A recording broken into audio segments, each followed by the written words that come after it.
would like to take the first question? Cool, we're just going to start with Tina, and then we'll go to the back to Neil. Hi Rob, hard luck. Just your initial thoughts on the game, and maybe just also something on the fight that the guys showed throughout when you are under the pump. Yeah, it's obviously gutting to lose a semi-final, but beyond that, incredibly proud of the fight shown by the lads. The first 12 overs of batting this afternoon was a serious challenge, and ultimately I think that's what separated the game really. 24 for 4, even to come back from 24 for 4, the way Classy and Davy Miller batted together in that partnership, and unfortunately, Heinrich just getting out when the momentum was really starting to turn in our favour. But then the way, again, Gerald partnered with Dave and the tail to get us to 213.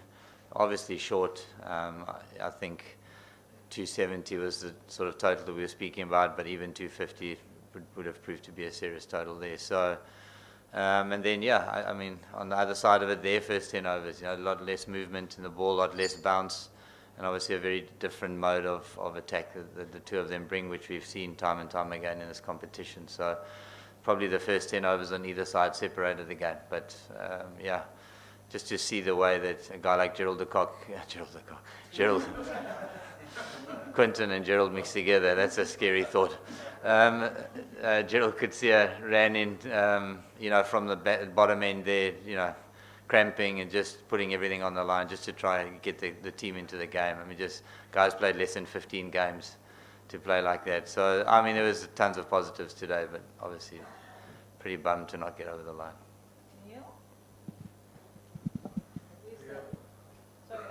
Where's the mic on this side? We had passed one to the back. It's still over here. Hello, Rob.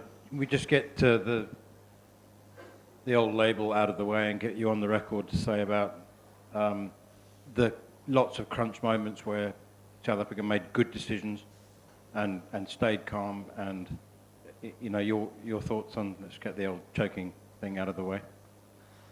Yeah, I mean, I guess you need to define what a choke is. For me, a choke is losing a game that you're in a position to win. In this instance, we were behind the 8 ball right from the word go, and we actually fought our way back into the competition and put up a score that gave us a chance. And then, again, they got off to a flyer.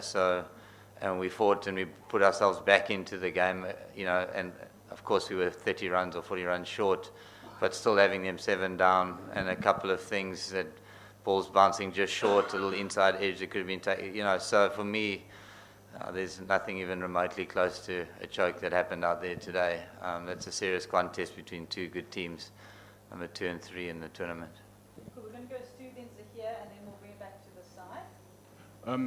Rob, you and Temba have several long conversations over the course of the season and the period since you've been in charge. I saw you have another long one with him after the match tonight. Can you give us some insight as to what the two of you were sharing there? Firstly, I just told him how proud I am of him. He marshaled the troops this evening unbelievably well. To even get the game close, I thought is, strategically the way he operated, along with obviously the sort of the senior heads around him on the field, the different pressures created through the field positions. I thought it was an excellent effort to defend that score. But beyond that, sometimes it's not easy to walk through a tournament when you aren't delivering yourself, but the batters around you are.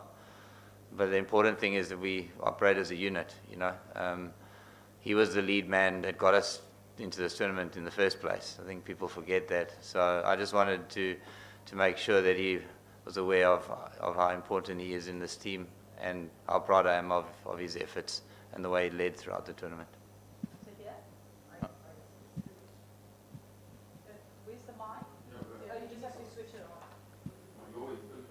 Oh, there we go. Thank you, Zahir. Please go ahead. How's it, Rob?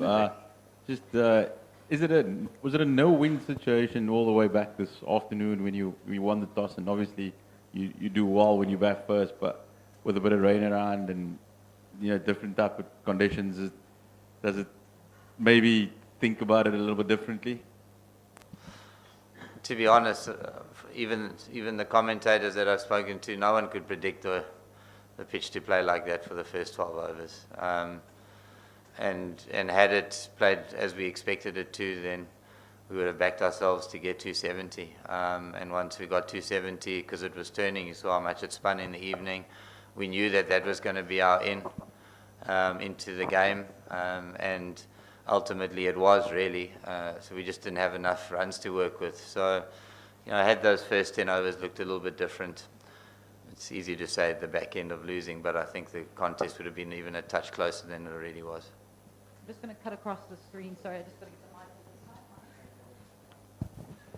How's it, Rob? Like you mentioned, it was actually a fascinating tactical contest, and the way Temba perhaps had to put his eggs in certain baskets at certain periods of the game. But just there in the end, a couple of people were wondering about the strategy not to bowl KG again. Was it purely a tactical decision, or was there actually maybe a niggle or something that prevented him from doing that? KG had a bruised heel. That's why we didn't see as much of him in the contest as we would have expected to. If you're watching him on the park, you'd have seen him limping around. So even in his comeback spell that he bowled, he just wasn't able to deliver at 100%.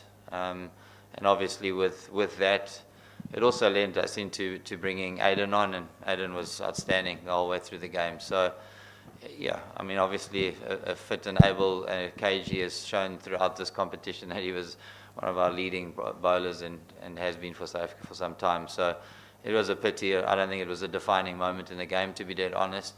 But obviously, a pity that we couldn't call on him in the normal way. Cool. We're going to go Louis, and then can we bring the mic just to the front to Mal there, and then we'll go back to the first, and then Tom. Rob, you mentioned the first 10 overs for either side probably decide the game in your view, and bearing in mind how difficult it was to bat when you guys did bat this afternoon. But were you kind of a bit disappointed with the intent of those top order guys that they didn't really fire a shot against the Aussies? To be honest, no. If you're watching and you're watching the movements of the batters, I don't think we were tentative at all. Rassie van Dussen was across the crease, he was down the wicket. Quinton was trying to manage his way through the power play and then tried to take something on aerially and got out. So it's easy to say that you go out and play aggressively, but when the ball's bouncing so steeply and is moving laterally, like, your options are fairly limited, to be honest. So, Aiden Markran came in with great intent, put a few boundaries away, and then again got one that stopped up on him and ended up getting out caught. So I had no issue with the intent of the top four. Watching the way that they were moving in the crease, it wasn't like we were defensive and just trying to survive.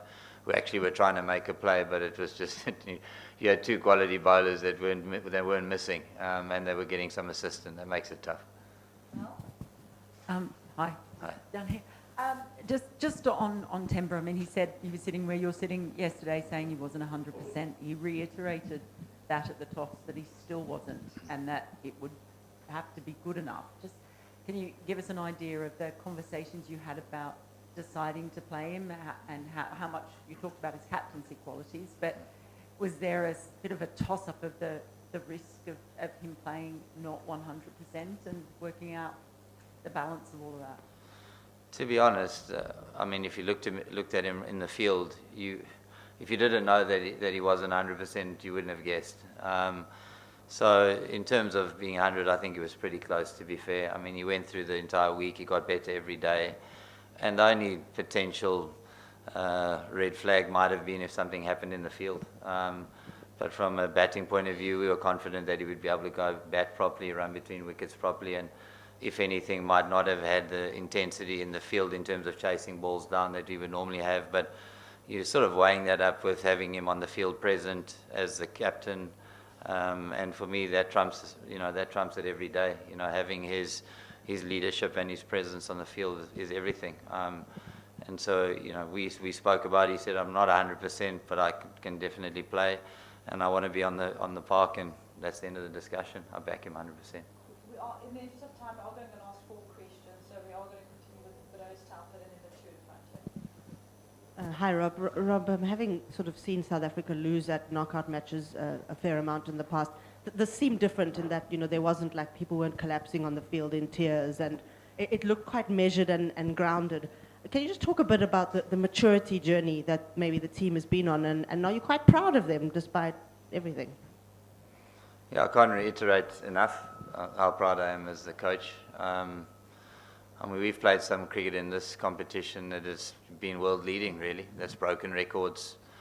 We've seen young guys, like at the end of the tournament, have less than 15 games to their name, stand up and really, dominate in certain phases of the game for the team.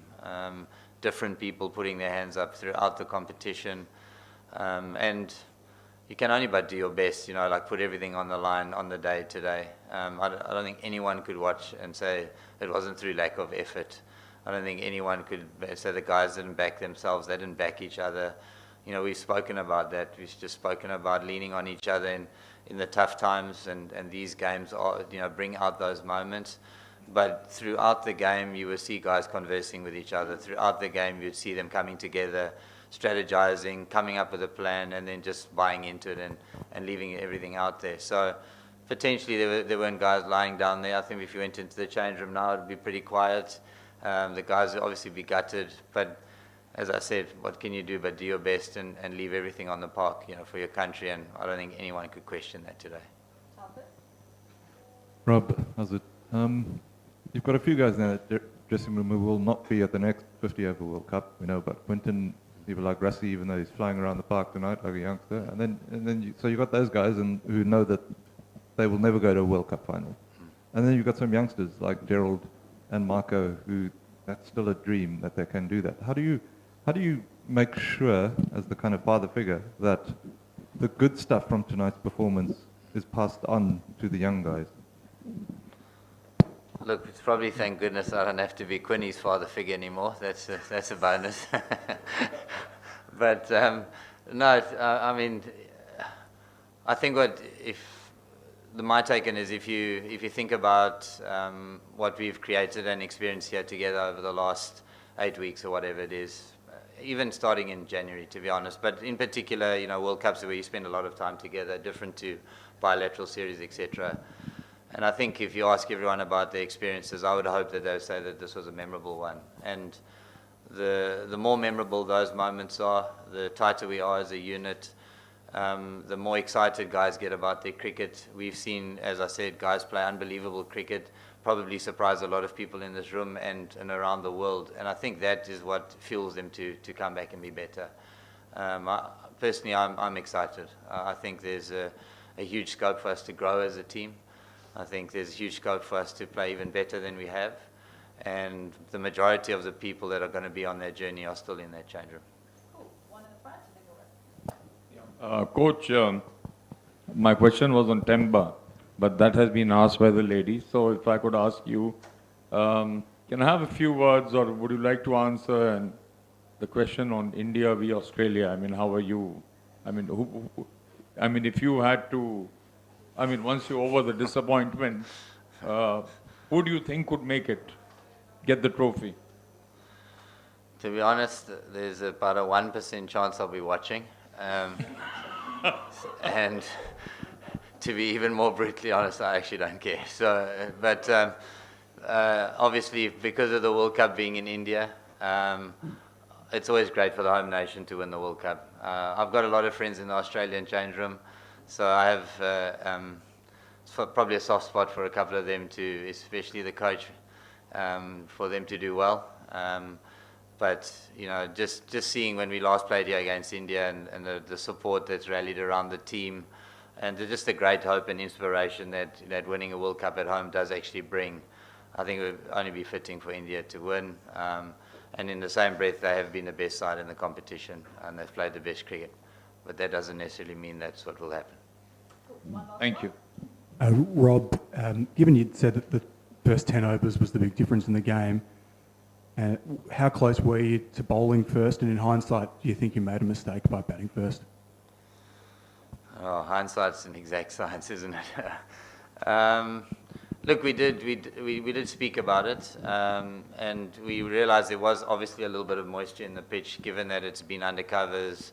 I think the groundsman would have given it a sprinkling yesterday, and then the sun wouldn't have been out as it normally would. So it probably didn't dry to the degree that it would have normally done.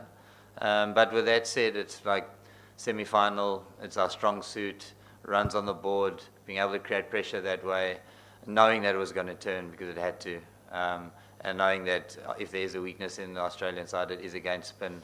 So we backed ourselves, you know. And in the end of the day, like, it's hard to predict exactly how tough it played this afternoon. So. Great, thank you very much. Thank you all for joining us. And just thanks to everyone for joining us on this journey, and especially